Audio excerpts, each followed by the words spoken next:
So let's go, you're talking about some business principles, and last year when I was talking to Diane, she was moving into the phase where she was beginning to put together a business plan that made it turn into a franchisable business. So P-Stocks could be a franchise that could be open in a different part of the country, or a different part of California. So let's just go back to this fundamentally at the economics of it. $100,000 to get divorced in Los Angeles. I think you've told me that we could probably, me and my wife can get divorced in 10 hours, right? It costs about $8,500. $8,500, and the thing is that we've mediated, and so from a consistency point of view, we feel better about it because we kind of co-participated in it. We did what other people did.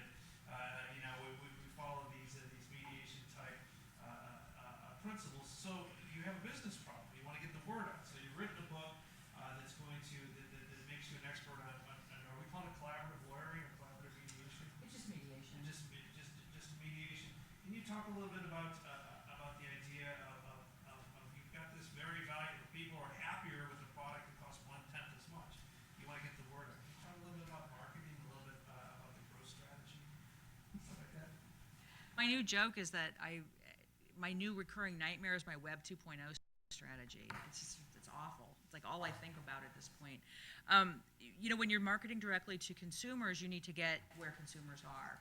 And what we've learned that is divorce is a very lonely business. That it's not like I'm going to go buy a new car. What kind of car do you drive? Do you like your car? How long have you had your car? Do you know anybody who deals in these kinds of cars? You don't just go around to everybody asking that.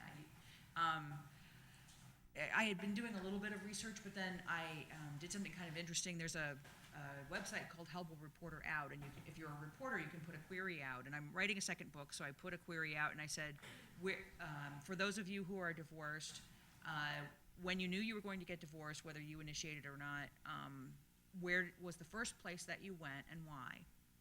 And so I didn't have a lot of surprises. A lot of people went to the internet. Some people went to a lawyer. Most people went to their best friend. And unfortunately for me, that's one person who isn't even thinking of that they're in the divorce market. You just happen to be somebody else's best friend. A few people went to bookstores, which was an interesting guerrilla marketing thing that we did.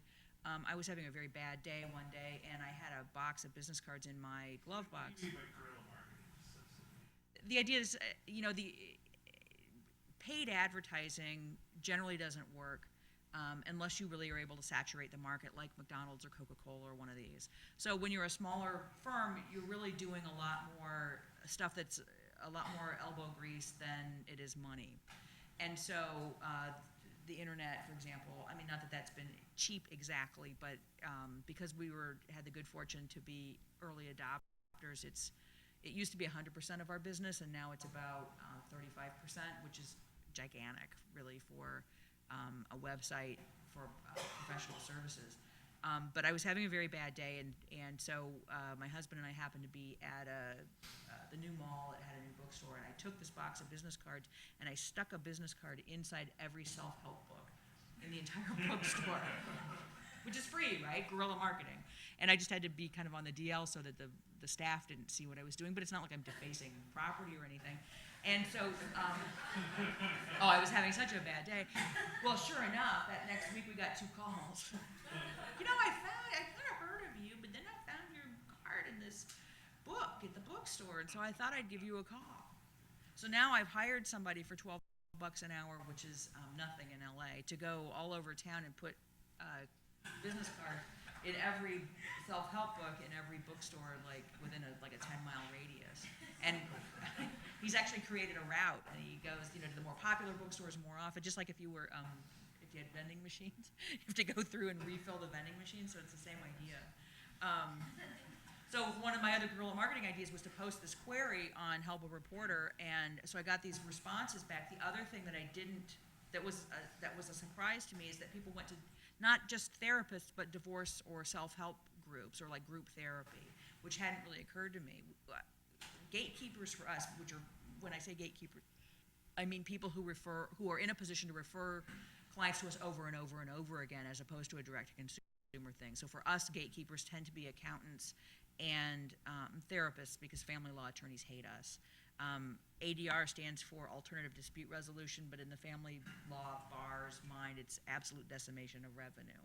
So you don't get a lot of support from the family lawyers, but you do from the therapists and the accountants, who I think kind of on opposite ends of the same spectrum know what's at stake.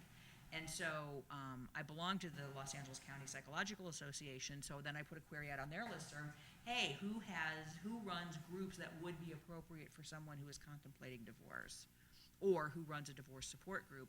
And it's not that I care about the consumers, I care about the people that run those support groups, and that's who I'm going to now do my marketing to. So we've got a strategy going there where I'm offering a free copy of my book. If for somebody who accepts that overture because of reciprocity, right now I've given them a gift, would you be willing to meet with me? I can then use liking, because you know me, people do business with people who they know, and then that hopefully gets into a relationship where people are referring people to me over and over again.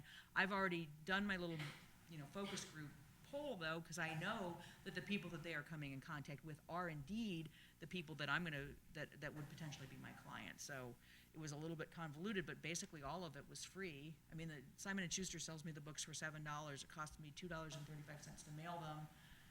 The mailer is, 50 cents. The stationery, and then the time. So it's really, it's a lot more labor intensive than it is money. So can you talk a little bit about